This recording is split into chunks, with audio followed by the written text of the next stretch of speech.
திடீர் கோளாறு காரணமாக பண்டலூர் அருகே இறங்கிய ஹெலிகாப்டர். வண்டலூர் அடுத்த கீரப்பாக்கத்தில் இயந்திர கோளாறு காரணமாக ஹெலிகாப்டர் அவசரமாக தரையிறக்கியதால் பெரும் விபத்து தவிர்க்கப்பட்டது. சென்னை தாம்பரத்தில் உள்ள இந்திய விமானப்படைக்கு சொந்தமான ZA 1420 என்ற ஹெலிகாப்டர் பயிற்சியின் போது இயந்திர கோளாறு காரணமாக வண்டலூர் அடுத்த கீரப்பாக்கத்தில் இன்று காலை 9 மணி அளவில் அவசரமாக தரையிறங்கியது. இதனால் பெரும் விபத்து தவிர்க்கப்பட்டது. இதனை சரி செய்துவிட்டு செல்வதற்காக 3 ஹெலிகாப்டர்கள் வானத்தில் வட்டமிட்டபடி 1 மணி நேரமாக சுற்றியது.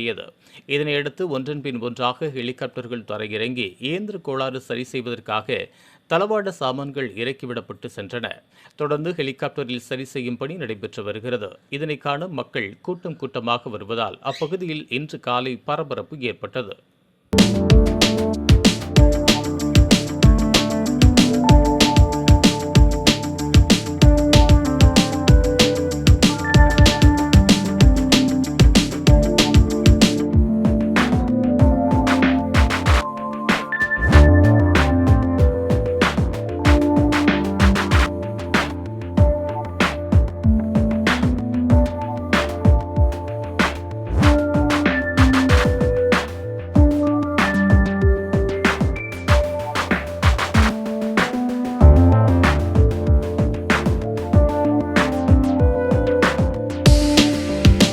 இதுபோன்ற உள்ளூர் செய்திகள், மாநில செய்திகள் மற்றும் பயனுள்ள தகவல்களை உடனுக்குடன் தெரிந்து கொள்ள GST ஆன்லைன் மீடியாவை இலவசமாக சப்ஸ்கிரைப் செய்து கொள்ளுங்கள்.